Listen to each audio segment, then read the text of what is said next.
Adam. Okay, it's been called one of the funniest farces ever written. Noise is up. It's about a cast of traveling actors rehearsing a play that's sure to be a flop, creating a comedy within comedy that audiences are sure to enjoy. Here with more on the show and when you can see it on the stage at the Albuquerque Little Theatre, Henry Avery and Colin Borden. Thank you guys so much for joining us. Thank you for having us. So this is kind of a behind the scenes look. You go to a play, we usually just see what's happening in front of us, but this happens behind the curtain, right? Oh, well, it happens in 3 different stages. Okay. It happens, the first act is at the final dress rehearsal, and then you have it after it's been running for a while, and then the third act is after it's been running for quite a while on the road. But what's exciting about it is you only see 1 act of a 3-act play. Okay. But you see it 3 times in 3 different stages. Okay. So you get to know the part pretty well, and so the way it's structured is that you get to see it, you know it, then you see all the things that can go wrong with it. Exactly. So there becomes the fun. Yeah. So the first kind of set is this is how it's supposed to be done, and then slowly it dwindles down. It ain't slow. Is it pretty fast? How much comedy is it's involved hysterical. in this? I mean, when you as you said, it's one of the funniest farces ever written. That's the reputation that it has, and it is fast and funny and furious. I mean, the actors, you can see from some of the photos here, but I mean, everything you could ever imagine that could go wrong goes wrong. Now, does it ever happen really like that? Not quite, but for the theatrical license that we take, everything happens in one play. Now, Henry, you're the director. Yes. Was it a challenge because this play has been on Broadway? There was a movie made out of it. Right. The movie wasn't quite as successful as one would have hoped because the material is so good.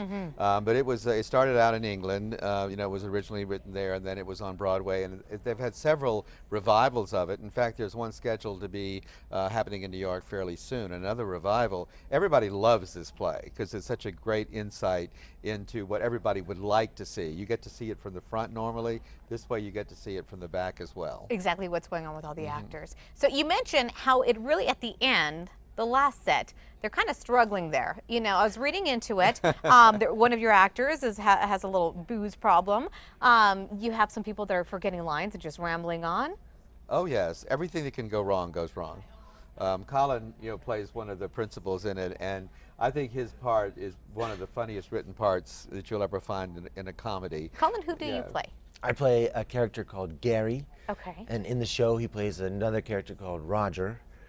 And I fall downstairs. Other people lose their pants.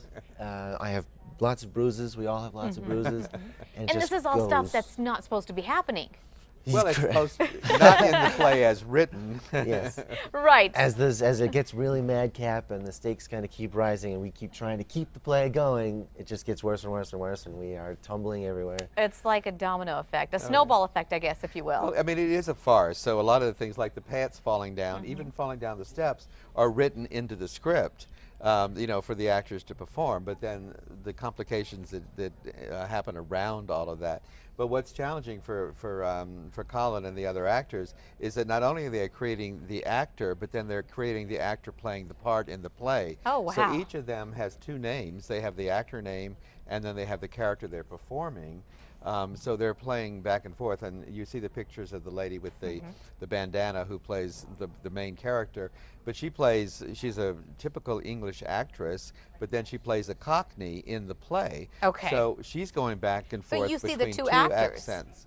Well, you see Per them each having, actor, I each guess. actor is playing 2 roles in the same costume. Right. Because when they go out of character to play the actor, and then they have to go back into character to play the part.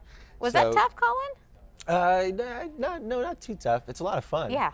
I mean, kind of creating these 2 different characters who are kind of, my 2 characters are kind of in direct competition with each other almost, whereas Roger in Nothing On, the play, is sort of a little more demure and kind of fuddling.